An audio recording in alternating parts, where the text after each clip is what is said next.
اعوذ باللہ من الشیطان الرجیم بسم اللہ الرحمن الرحیم۔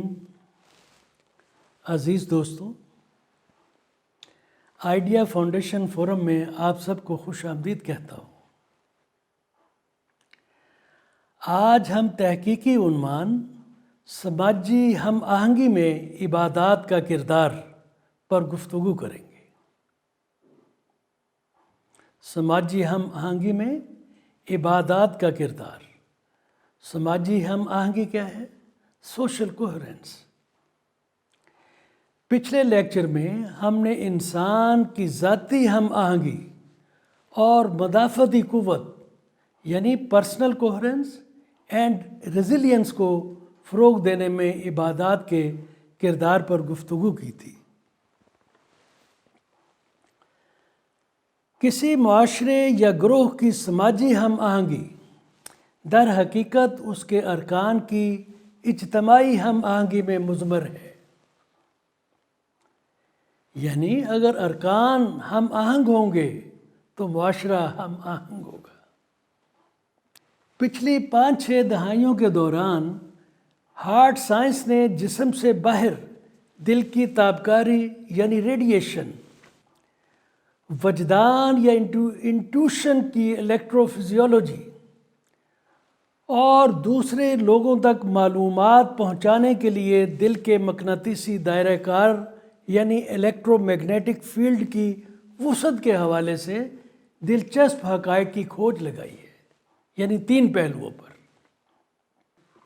اس سے یہ دریافت ہوا ہے کہ دیکھ بھال، محبت اور ہمدردی کے جذبوں سے سرشار دل کی مرکزیت پسند لوگوں کی تعداد جس قدر زیادہ ہوتی ہے، اسی قدر زیادہ مربوط برقی مقناطیسی یعنی کوہرنٹ الیکٹرو میگنیٹک ماحول پیدا ہوتا ہے۔ ایسے ماحول میں انسانی جذبات اور شعور جیو میگنیٹک فیلڈ یعنی زمینی برقی مقناطیسی فیلڈ کے ساتھ تعامل کرتے ہیں، یعنی میل جول کرتے ہیں، یعنی انٹریکٹیو ہوتے ہیں اور اس میں معلومات کو انکوڈ کرتے ہیں، اس میں فیڈ کرتے ہیں یعنی معلومات فراہم کرتے ہیں، اور یہ معلومات لاشعوری سطح پر لوگوں کے درمیان بدیہی یا وجدانی طور پر پہنچ پاتی ہیں،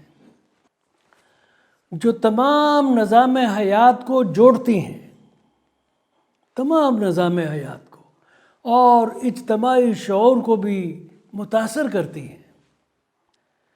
کارڈیو الیکٹرو میگنیٹک کمیونیکیشن پر اپنی دریافتوں کے ذریعے سائنس نے در حقیقت مسجد، کعبہ کی زیارت، باجماعت نمازوں اور اس طرح کے دیگر اسلامی اداروں اور روایات کی حرمت اور افادیت کو تسلیم کیا ہے، جن پر عام طور پر عبادات یا اسلام کے 5 ستونوں کے حوالے سے گفتگو کی جاتی ہے۔ اب ہم بیان کی گئی سائنسی دریافتوں کے تناظر میں معاشرے کی مشترکہ فلاح و بہبود کے لیے سماجی ہم آہنگی پر عبادات کے اثرات پر توجہ مرکوز کریں گے۔ تو عزیز دوستو، انسان کو اپنا نائب مقرر کرتے وقت چاہا گیا تھا کہ انسان اللہ تعالیٰ کی وحدانیت اور مطلق حاکمیت اعلیٰ پر سر تسلیم خم کرے گا۔ یہ اللہ کی پہلی چاہت تھی، مگر یہ تو وہی کام تھا جو فرشتے پہلے سے ہی بطریق احسن انجام دے رہے تھے۔ لہٰذا انسان کو اللہ کے نائب کی حیثیت سے اضافی کام یہ سونپا گیا کہ وہ زمین پر اللہ کے معاملات اور اس کی صفات کی تقلید کرے گا۔ یہ اسپیشل اعزاز در حقیقت اللہ کی صفات اس کی تخلیق اور کائنات کی حکمرانی کے طریقہ کار کو ظاہر کرتی ہیں۔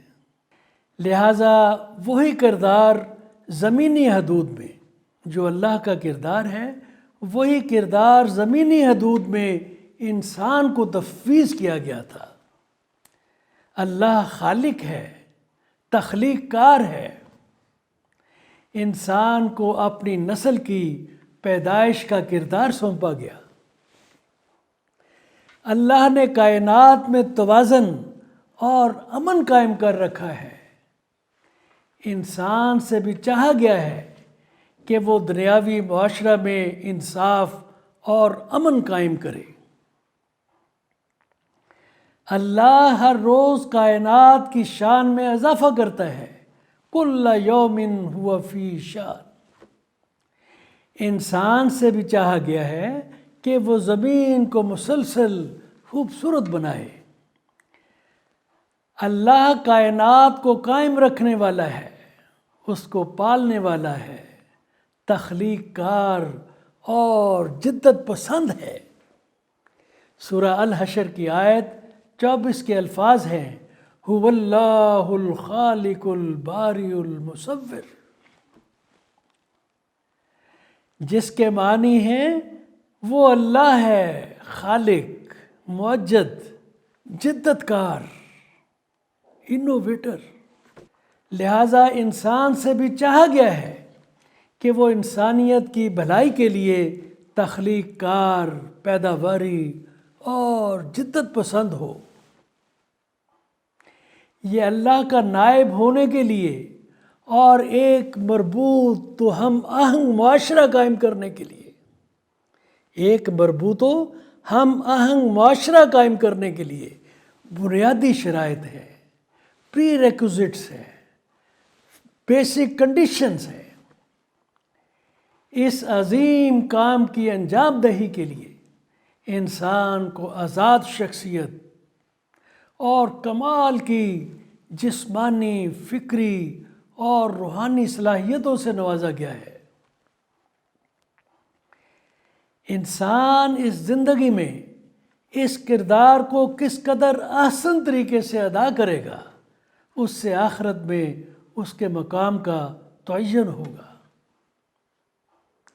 اس طرح عبادات آزمائشی دنیا کی، یہ جو آزمائشی ٹیسٹ اینڈ ٹرائل کی دنیا ہے، اس طرح عبادات آزمائشی دنیا کی انتہائی ڈھلوان، انتہائی سٹیپ ڈھلوان اور مشکل پہاڑی چوٹی پر چڑھنے کی سیڑھیاں ہیں، لیڈر ہے۔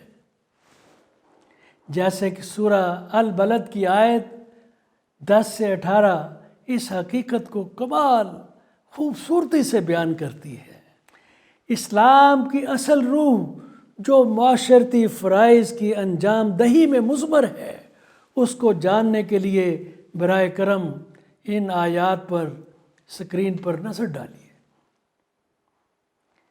عزیز دوستو، ایمان کے 6 ارکان ہیں، 6 آرٹیکلز آف فیتھ، اور اسلام کے 5 ستون ہیں۔ یہ ستون ہیں توحید، نماز، روزہ، زکوٰۃ اور حج۔ یہ بنیادی اور فرض عبادات ہیں۔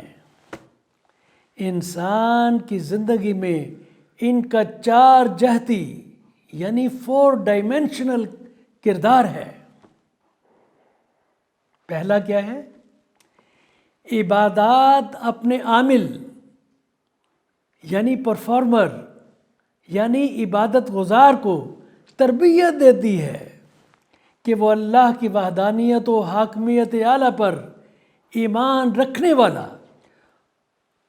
ایک ہم آہنگ معاشرہ تشکیل دے، یعنی اللہ کی وحدانیت، حاکمیت پر ایمان رکھنے والا اور ہم آہنگ معاشرہ تشکیل دے جو اجتماعی فلاح، انصاف، مساوات، امن اور خوشحالی کا ضامن ہو۔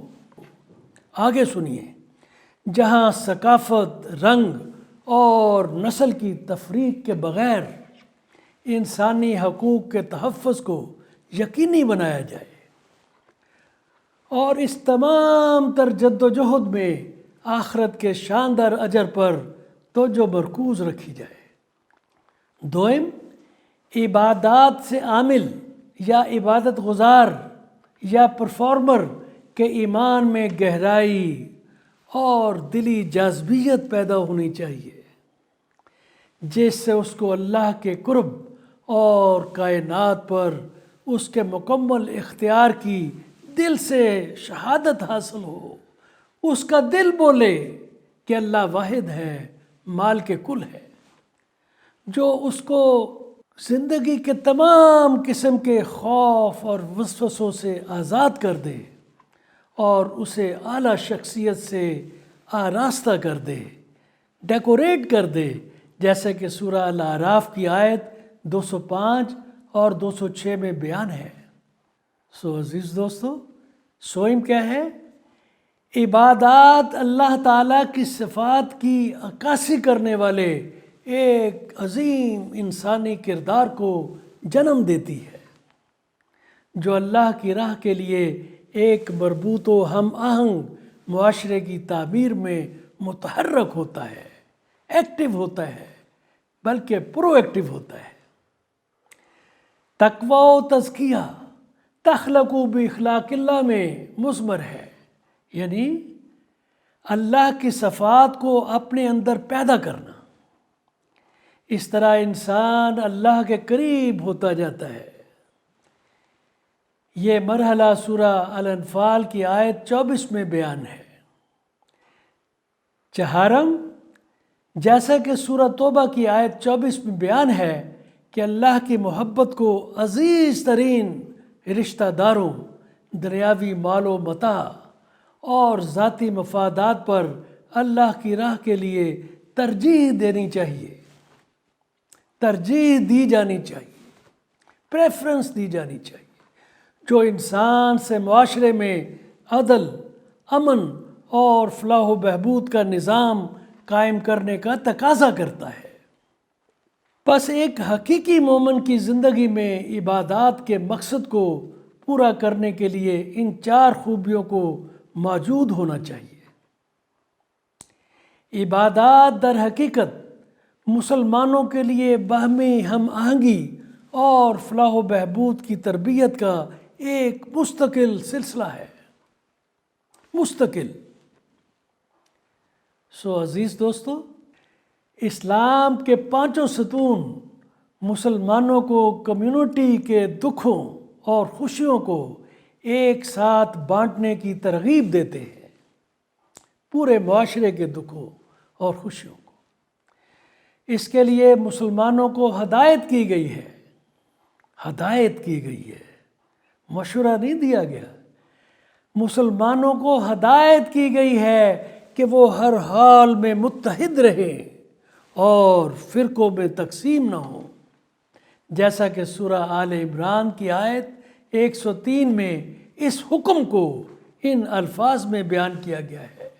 سنیے، وَاعْتَصِمُوا بِحَبْلِ اللَّهِ جَمِيعًا وَلَا تَفَرَّقُوا، اور سب مل کر اللہ کی رسی یعنی قرآن کو مضبوطی سے تھامے رکھو اور تفرقوں میں نہ پڑو۔ لہذا ہر مسلمان کو یاد رکھنا چاہیے، قرآن حکیم میں فرقوں یا مذہبی تقسیم کے لیے کوئی گنجائش ہی نہیں ہے۔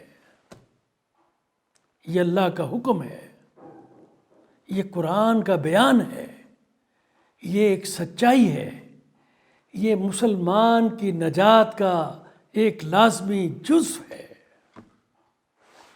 مسجد اور کعبہ مسلم معاشرے کے روحانی اور سماجی ہم آہنگی کے شاندار ادارے ہیں۔ مسجد مقامی سطح پر اتحاد کی علامت ہے، جبکہ کعبہ مجموعی طور پر امت مسلمہ کے اتحاد کی علامت ہے۔ روحانی پہلوؤں کے علاوہ مسجد اور کعبہ میں عبادات اور اجتماعات کا بنیادی مقصد باہمی فائدے اور معاشرے کی اجتماعی بھلائی کے لیے تعاون کے مواقعوں کو فروغ دینا ہے۔ دولت مندوں کو غریبوں اور مظلوم ساتھیوں کی محرومیوں کو دور کرنے کا موقع ملتا ہے۔ اس طرح ان اداروں کے ذریعے معاشرہ ادلے بدلے کا رجحان کہ آپ نے 10 روپے دیے تو میں نے 10 روپے دے دیے، آپ نے شادی پہ ایک جوڑا دیا تو میں نے بھی ایک جوڑا دے دیا، اس ادلے بدلے کے رجحان کی بجائے خیر سگالی اور احسان کے اعلیٰ ترین معیارات کی طرف بڑھتا ہے اور سماجی و اقتصادی برابری سے گزر کر سماجی استحکام کے اس مرحلے تک پہنچ جاتا ہے جہاں وہ مختلف سماجی برائیوں اور سماجی خطرات یعنی سوشل رسک سے اچھی طرح محفوظ ہو جاتا ہے۔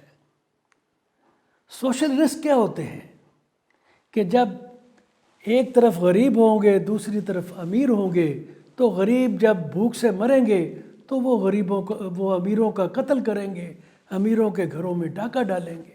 تو جب یہ مساوات ہوگی تو یہ سوشل رسک بھی ختم ہو جائیں گے۔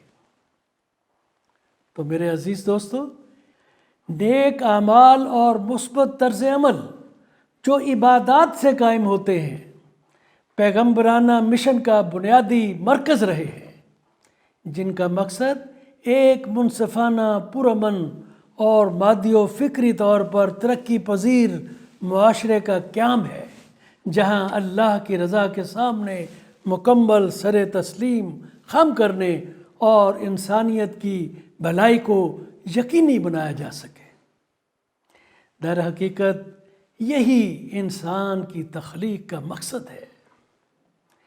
انبیاء علیہم السلام کو ہر فرد کی ذاتی زندگی میں عقیدہ توحید، عدل اور میزان قائم کرنے کے لیے بھیجا گیا تھا تاکہ اس کے ذہن، اس کے کردار، اس کے طرز عمل، اس کے معاملات میں توازن، روحانی میلان اور خیر و انسانی بھلائی کے جذبات پیدا ہو سکے۔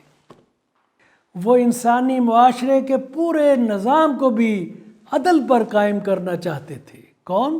انبیاء اکرام، تاکہ فرد معاشرے میں رکاوٹ یا منفی کردار بننے کی بجائے وہ معاشرے کے ساتھ ہم آہنگی اور شراکت و معاونت کے ماحول میں ایک دوسرے کی روحانی، اخلاقی اور مادی فلاح و بہبود کو فروغ دیں، یعنی فرد بھی اور معاشرہ بھی ٹوگیدر، مل کر۔ نیورو کارڈیولوجی نے آج یہ کہا ہے، آج بتا رہی ہے کہ جذبات جن میں کوئی انسان پھنس جاتا ہے وہ رجڈ جذباتی پیٹرن کی وجہ سے انسان کو گہری دلدل میں کھینچ لے جاتے ہیں جہاں سے واپسی بہت مشکل ہو جاتی ہے۔ اسکرین پر آویزاں سورہ ابراہیم کی آیت 24 تا 26 اس حقیقت کو بہت خوبصورتی سے بیان کرتی ہیں کہ ہمارے اعمال کیسے دائمیت، پرپیچوٹی کا شکار بنے رہتے ہیں، یعنی کویگمائر، دلدل میں پھنسے رہتے ہیں۔ یہ کیفیت ہمیں اپنی معاشرتی زندگی میں اچھے اعمال کو ترجیح دینے کی اہمیت کو اجاگر کرتی ہے تاکہ منفی جذبات سے بچے رہیں۔ پیغمبرانہ مشن کا مقصد بنی نوع انسان کو ایسے منفی رجحانات اور برے اعمال کے جال سے نجات دلانا اور انسانیت کی بھلائی کے لیے ایمان اور دیگر مثبت جذبات پر مبنی ایک مربوط اور ہم آہنگ اور پرامن معاشرے کو فروغ دینا تھا۔ تو میرے عزیز دوستو، ایک ہم آہنگ اور پرامن معاشرے کی تعمیر کی انتہائی ضرورت کے پیش نظر قرآن نے سماجی و اقتصادی مساوات اور انسانی حقوق کی بہت اہمیت بیان کی ہے۔ انسانی حقوق جن کے آج بڑے علم بردار ہیں، یہ 1400 سال پہلے کی بات ہے۔ قرآن جہاں بھی ایمان کی بات کرتا ہے اس کے ساتھ سماجی بہبود کے حصول کے لیے نیک اعمال کو بھی شامل کرتا ہے۔ قرآن کی بہت سی دوسری آیات کی طرح سورہ بقرہ اور سورہ البلد اس دنیا کی کامیابی اور آخرت میں نجات کے لیے انسانی حقوق کی زبردست اہمیت کو بیان کرتی ہیں۔ معاشی توازن کیا ہے؟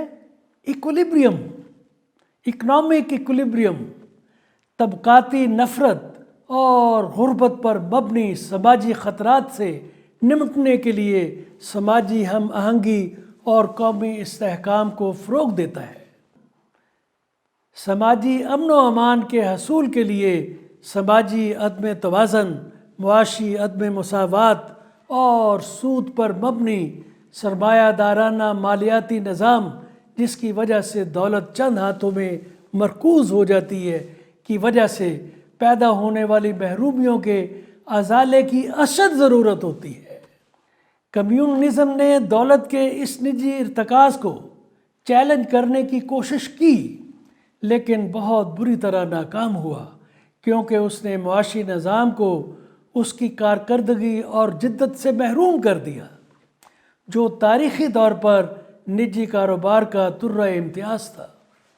جبکہ خوشحالی کا قرآنی فلسفہ ایک طرف تو سرمایہ دارانہ نظام کی برائیوں کو سود کے ادارے کی نفی کر کے اور فرض زکوٰۃ کی وصولی اور صدقات کی افضلیت کی قرآنی ترغیبات کے ذریعے ارتکاز دولت کو کم کر کے سرمایہ دارانہ نظام کے آپریشنل فوائد حاصل کرتا ہے، اور دوسری طرف یہ سماجی انصاف، مساوات، امن، خوشحالی اور خوف اور سماجی خطرات سے آزادی کا مربوط حل دے کر، جامع حل دے کر انسانی ضروریات کا مجموعی طور پر خیال رکھتا ہے۔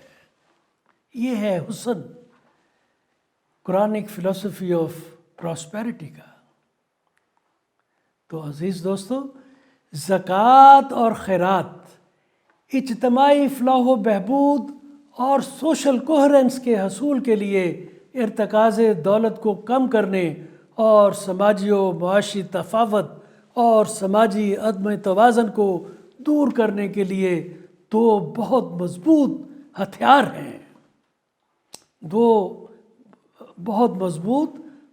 ہیں، ٹولز ہیں۔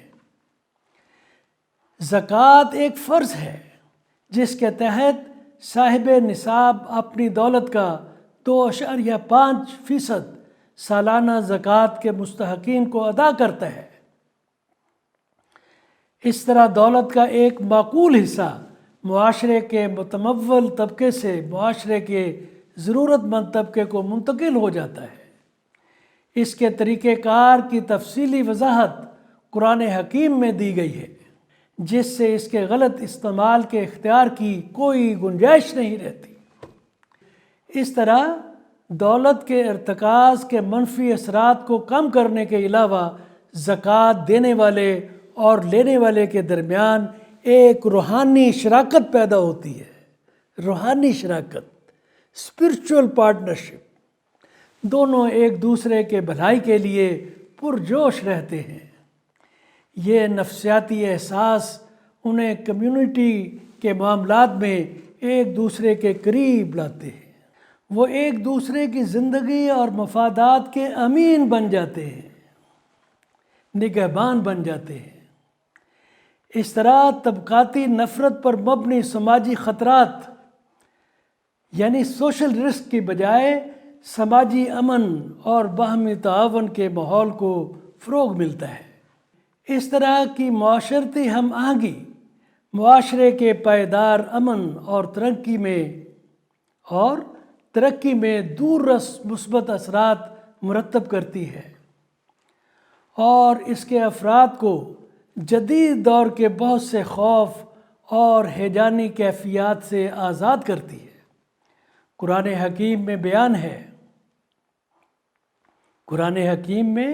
بیان ہے کہ زکوٰۃ کا خرچ دلوں کو ملانے کے لیے ہے، زکوٰۃ کا خرچ دلوں کو ملانے کے لیے ہے۔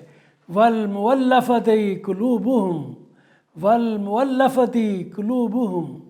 سو عزیز دوستو، عبادات تمام پہلوؤں میں انسان کو اپنے معاشرے کے ایک اچھے شہری کے طور پر رہنمائی کرتی ہیں۔ معاشرتی ذمہ داریوں اور ذاتی طرز عمل سے متعلق قرآنی ہدایات اجتماعی بھلائی اور مشترکہ مفادات کے لیے ایک مضبوط ذہنی و فکری رجحان پیدا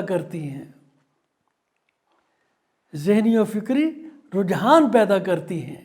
اس سے معاشرے سے ہر قسم کی ناانصافی کا خاتمہ ہوتا ہے۔ ایسا مثبت طرز فکر تہذیب اور معاشرتی زندگی کے ہر پہلو کو انتہا پسندی سے محفوظ رکھتا ہے، اجتماعی زندگی کے تمام شعبوں میں درست توازن اور مساوات قائم کرتا ہے تاکہ اسلامی معاشرے کے تمام شہریوں کو ان کے حقوق یکساں طور پر ملیں اور وہ اپنے فرائض اور ذمہ داریوں کو بطریق احسن پورا کریں۔ 5 وقت کی اجتماعی نمازیں، روزے، زکوٰۃ اور خیرات، حج کا بین الاقوامی اجتماع، یہ سب ایک دوسرے کے آگاہی، باہمی تعاون اور مدد کے ساتھ ساتھ ابھرتے ہوئے نئے چیلنجوں اور مواقعوں کے لیے اجتماعی نقطہ نظر مرتب کرنے کا موقع فراہم کرتے ہیں۔ تقویٰ کی زندگی کے لیے بھی، یعنی for the life of piety, رائٹیس life کے لیے بھی قرآن نے انسانیت کی خدمت کو ایمان اور عبادات کا لازمی جز قرار دیا ہے۔ انسان سے چاہا گیا ہے کہ وہ اپنی زندگی میں کامیابی اور آخرت میں نجات کے لیے اپنی کوششوں میں توازن قائم کرے۔ سب سے بڑھ کر یہ کہ اسے بتایا گیا ہے کہ اللہ کی محبت انسانیت کی محبت میں مضمر ہے۔ جیسا کہ اسکرین پر دکھائی گئی سورہ القصص کی آیت 77 میں بیان کیا گیا ہے، لہٰذا یہ سب باتیں سماجی ہم آہنگی اور امن و سلامتی کے لیے قرآنی فکر کو بیان کرتی ہیں۔ سو عزیز دوستو، اس کے ساتھ ہم آج کی گفتگو کا اختتام کرتے ہیں۔ یہ پروگرام اردو اور انگریزی دونوں زبانوں میں ریکارڈ کیے گئے ہیں۔ ان کی ویڈیوز آئیڈیا فاؤنڈیشن کی ویب سائٹ، اس کے یوٹیوب چینل اور فیس بک پر دیکھی جا سکتی ہیں۔ پچھلی ویڈیوز اور تحریری کاپیاں بھی فاؤنڈیشن کی ویب سائٹ پر دستیاب ہیں۔ پڑھنے کے شوقین خواتین و حضرات ان سے استفادہ کر سکتے ہیں۔ آج کا لیکچر نمبر 118 ہے۔ برائے کرم اس پروگرام کا کوڈ نمبر نوٹ فرما لیں۔ Idea 1BR20 website www.ideafoundation.com.pk۔ تمام دوستوں سے گزارش ہے کہ اس نیک مقصد کے حصول میں اپنا حصہ ڈالنے کے لیے فاؤنڈیشن کے یوٹیوب ویب چینل کو ضرور سبسکرائب کریں۔ آپ کی شرکت کا شکریہ۔ اللہ حافظ۔